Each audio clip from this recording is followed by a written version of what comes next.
degree felony. Guilty. And to count 6, aggravated child abuse, a second-degree felony. With my deepest regret and sorrow for my family and my children, guilty.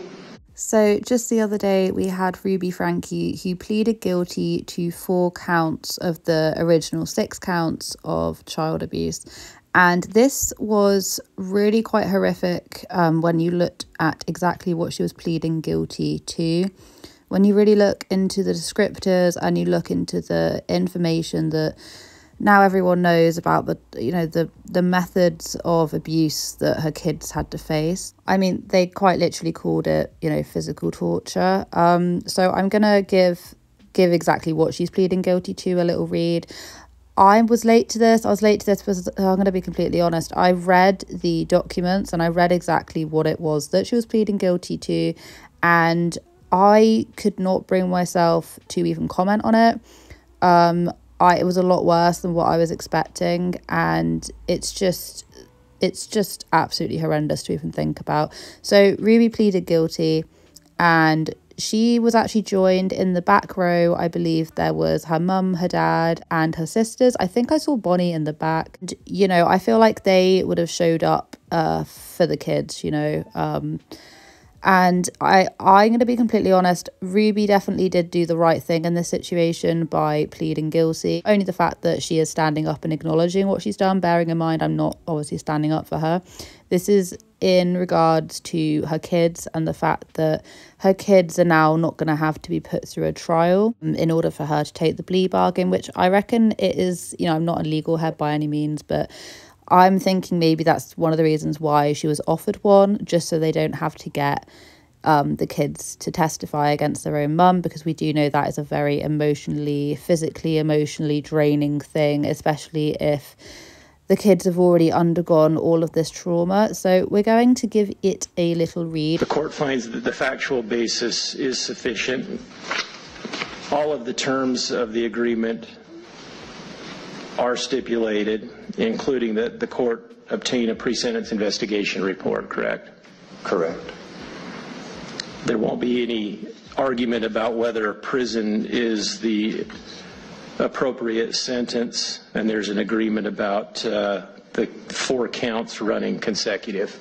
That is correct. The court finds then that Ms. Franke's pleas are made knowingly and voluntarily. The court therefore accepts and enters those pleas. So let's just give this a little read, and just a trigger warning if you haven't already heard this.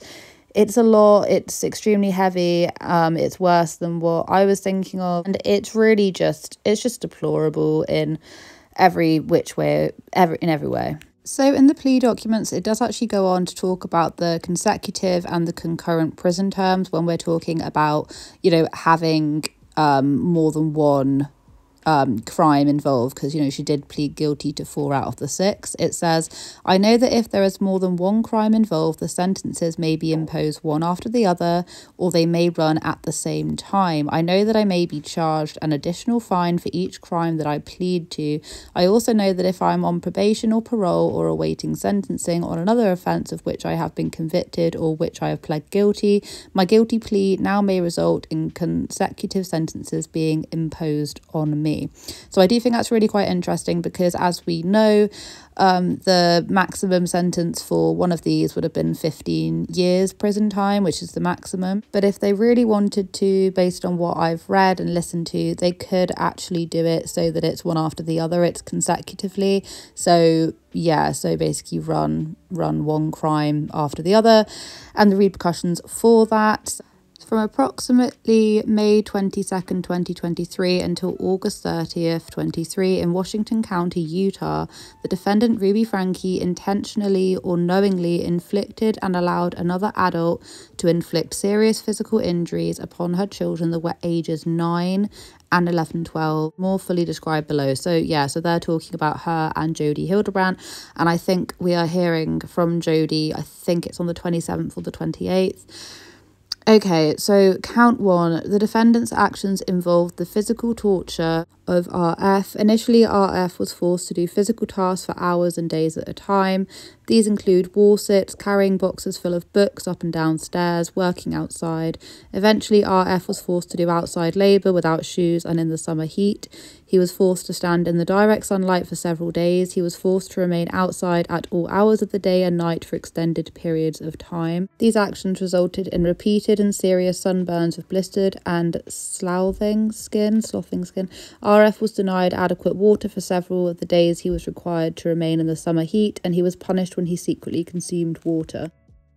He was denied sufficient food, and when given food, he was given very plain meals, example, rice and chicken, while others in the house ate regular and more flavourful meals. He was isolated from other people and denied all forms of entertainment, including books, notebooks, and electronics. Now, I will say this is very in line with what we know of. Jodie Hildebrandt's niece came forward and described quite a few of these things, in particular what it will get on to forcing children to do really obscene amounts of heavy exercise without food and water. Honestly, this is just revolting, and yeah, it's just horrible.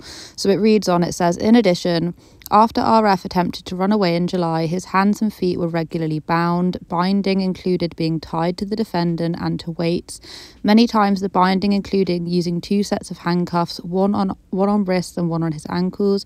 At times, with RF lying on his stomach, ropes were used to tie the 2 sets of handcuffs together so that his arms and lower legs were lifted off the ground. Bindings resulted in injuries to wrists and ankles where the handcuffs cut through the skin and damaged the muscle/tissue. These injuries were treated with homeopathic remedies and covered with duct tape, then the bindings were placed on top of the duct tape. So I think that was the cayenne pepper that was found in Jodie Hildebrandt's residence with the bandages. I'm assuming that is what they mean by that. Specific instances of abuse committed by the defendant include kicking while wearing boots, holding his head underwater, and 3, cutting off oxygen by placing her hands over his mouth and nose. The action described above caused severe emotional harm to RF due to the fact that they had begun in May and escalated throughout the summer months. Additionally, the defendant and another adult regularly sought to indoctrinate RF and convince him that he was evil and possessed, and that he needed to willingly be obedient to avoid punishments, and that the punishments were necessary to repent. He was also told that everything that was being done to him were acts of love. Once again, this is really in line with what Jodie Hildebrandt's niece said, because of course they were put under very, very, very similar circumstances for I think it was about a year. What I will also say as well is that during this whole time period, I believe both Jodie and Ruby were still uploading to Connections. So whilst people were commenting on this is the kind of stuff that was going on behind the scenes, and it's just there's honestly no words to describe just how disgusting this really is. Okay, so counts 3 and 4 are for the other child. It said the defendant's actions also caused severe emotional harm to EF. Other than binding and the specific instances of abuse RF was subjected to, EF was subjected to the same treatment as her brother. She was isolated and forced to do the physical tasks, remain outside, and denied food and water. She was also repeatedly told she was evil and possessed. The punishments were necessary for her to be obedient and to repent, and these things were being done to her in order to help her. EF was convinced that she was evil and needed to go through these things in order to repent. The fact that neighbours did actually see these, that they would have seen these kids working outside in the garden. They said that they had seen Jodie Hildebrandt's residence, this was happening, and then also at Ruby Franke's residence. They would have seen this. It does just make you think, you know, I think they were being reported, but if only people had really looked into it. Because I do remember them neighbours saying that they did see kids working outside and, you know, really dangerous conditions. The defendant's actions caused 2 or more physical injuries to EF. She was forced to work outside in the heat barefoot. She was also forced to run barefoot on dirt roads for an extended period of time. EF's feet were repeatedly injured by, and she was repeatedly sunburnt. When examined on August 30th, these wounds were apparent by scabs, blisters, and sloughing skin. And then it then goes on to the waiver of constitutional rights, and where Ruby's basically pled guilty. Her family, like I say, I'm not quite sure on who exactly was in the back, but her family were there. And I think they would have been there for them to have an acknowledgement over what Ruby has exactly done. I know that there's some words going around of people saying that they said, I love you. I really don't know. I'm just focusing more on what exactly she's pleading guilty to. She's going to be sentenced and we'll find out exactly what's going on. Of course, we've then got Jodie Hildebrand, who I don't believe many people have really heard about what's going to be going on with her, but she's going to be coming out after Christmas, and Ruby Franke basically testified against Jodie. I do think that by Ruby taking this plea deal, you know, after listening to a lot of things, general consensus is, you know, by offering it to her, there won't have to be a trial. They won't have to get kids on the stand to testify against Ruby. They won't have to relive all of this horrible thing that's happened to them.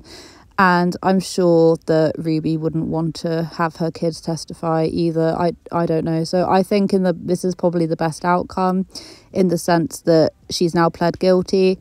And hopefully there won't be a trial. I don't know what that means for Jodie, whether or not she'll also plead guilty. I really don't know. But anyway, that's pretty much it. That's the gist of it. I hope that they really take into account everything that we now know. But I hope you guys have a wonderful day wherever you are in this world. I'm very sorry if this video was very triggering. Take care of each other, take care of yourselves, and I'll catch up with you guys in the next video.